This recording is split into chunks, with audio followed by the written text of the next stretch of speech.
National Police, or PNP, was founded by Republic Act No. 6975 as part of a Department of the Interior and Local Government recognized.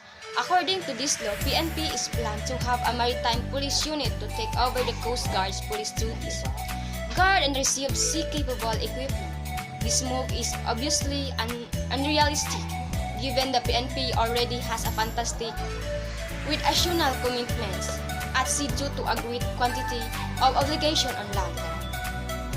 Other agencies like the Navy and Coast Guard are more suited to protect our maritime boundaries.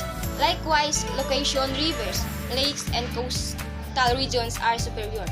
By the local governments entities, the idea of maritime police command only suggests labor that is done twice, which can clash with the responsibilities of other current agencies. Coordinating with law enforcement force on land have already been rationalized in their current form. Problematic additional maritime challenge won't be required in light of this reality. In light of this measure aims to change Republic Act No. 6975 by eliminating the maritime provision activity of the PNP.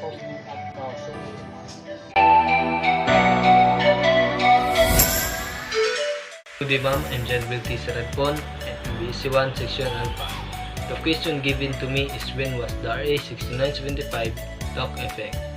The enforcement of Republic Act 6975, otherwise known as the Department of Interior and Local Government Act of 1990, which took effect on January 1, 1991, paved the way of the establishment of the Philippines National Police, Bureau of Fire Protection, and Bureau of Jail Management and Penology as separate entities. Especially, the Fire Bureau Charter was created under Chapter 4, Section 53 to 59, and carried out through the provision of Rule 7, Section 49 to 58 of the implementing rules and regulation of the said law. Republic Act No. 6975 established the Philippines National Police under recognized Department of the Interior and Local Government.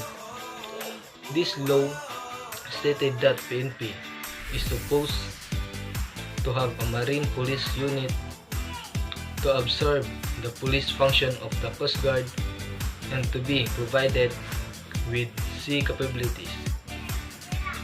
Admittedly, this move is impractical in view of the fact that the PNP has already a great deal of obligation on land to be burdened with additional responsibility at sea. Other agencies such as the Coast Guard and the Navy are better oriented to cover our territorial waters. Likewise, the rivers, lakes, and coastal areas within localities are better covered by the local government unit. The concept of Marine Police Command only conveys the application of work that can be create conflict with the function of the other existing agency. Coordination and rationalization of law enforcement agency on land as it is has already been problematic.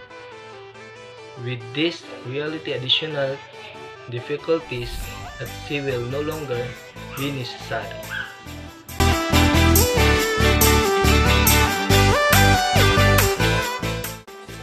According to my research, the 8551, otherwise known as the PNP Reform and Organization Act of 1998, the Commission's authority over the PNP were strengthened and expanded to include administration of police entrance examinations, the conduct of free charge investigation of police anomalies and regularities, and summary dismissal of erring police. The amendment of RA 8551 6975 was amended by Section 14 of RA number 8551, which provided that minimum educational qualification of appointment into the PNP should be a formal baccalaureate degree from a recognized institution of learning.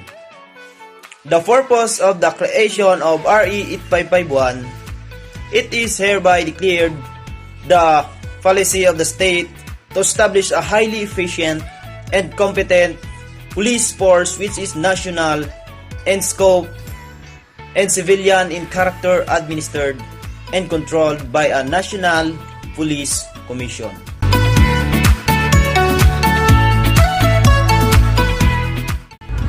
'9708 provided furthermore that for concerned PNP members rendering more than 15 years of service and who have exhibited exemplary performance as determined by commission shall no longer be required to comply with the aforementioned minimum educational requirement. Republic Act No. 9708, August 12, 2009. An act extending for 5 years the reglementary period for complying with the minimum educational qualification for appointment to the Philippine National Police or PNP, and adjusting the promotion system thereof, amending for the purpose pertinent provisions of Republic Act No. 6975 and Republic Act No.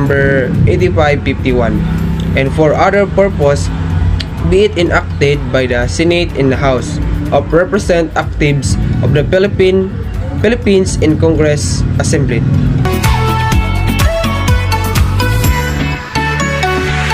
Good day, ma'am. I am Dave Ilomarda from BSC 1, Section Alpha. The given task to me is the silent provision of Republic Act No. 9708. Republic Act No. 9708, an act extending for 5 years the reglementary period for complying with the minimum educational qualification for appointment to the Philippine National Police or the PNP, and adjusting the promotion system thereof, amending for the purpose pertinent provisions of Republic Act No. 6975 and Republic Act No. 8551, and for other purposes. Section 1.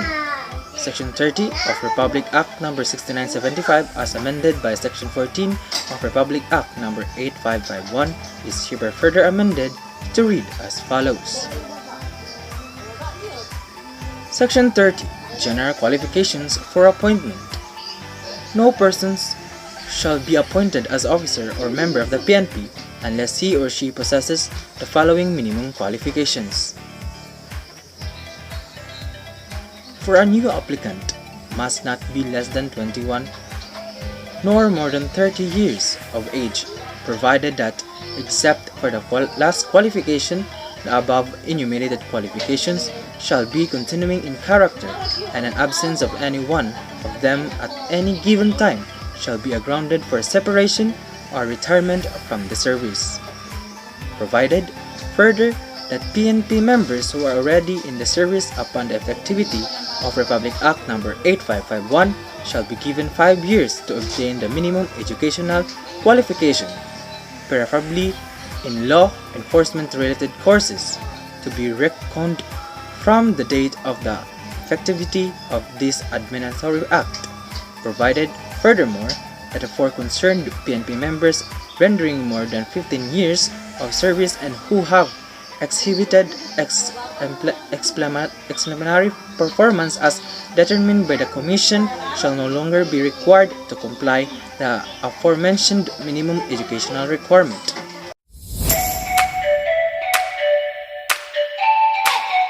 According to our research, Republic Act No. 9708 began and held in Metro Manila on Monday, the 28th day of July 2008.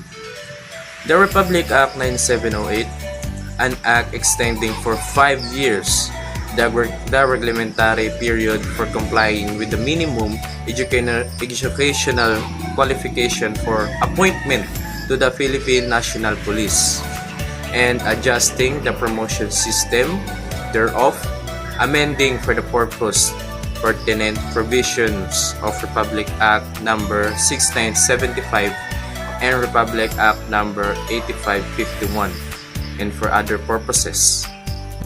What is the title and provisions of Republic Act Number 9708? RA 9708 contained amendments aimed at addressing issues related to appointments and promotions to the PNP from the original 2 years stated under RA 8551. The new law now gives policemen 5 years to obtain the minimum educational qualification, preferably in law enforcement related courses. And what is the effect of Republic Act Number 9708? Effectivity clause. This act shall take effect 15 days after its complete publication in at least 2 newspapers of general circulation. And what is Republic Act 9708 that took effect on August 12, 2009?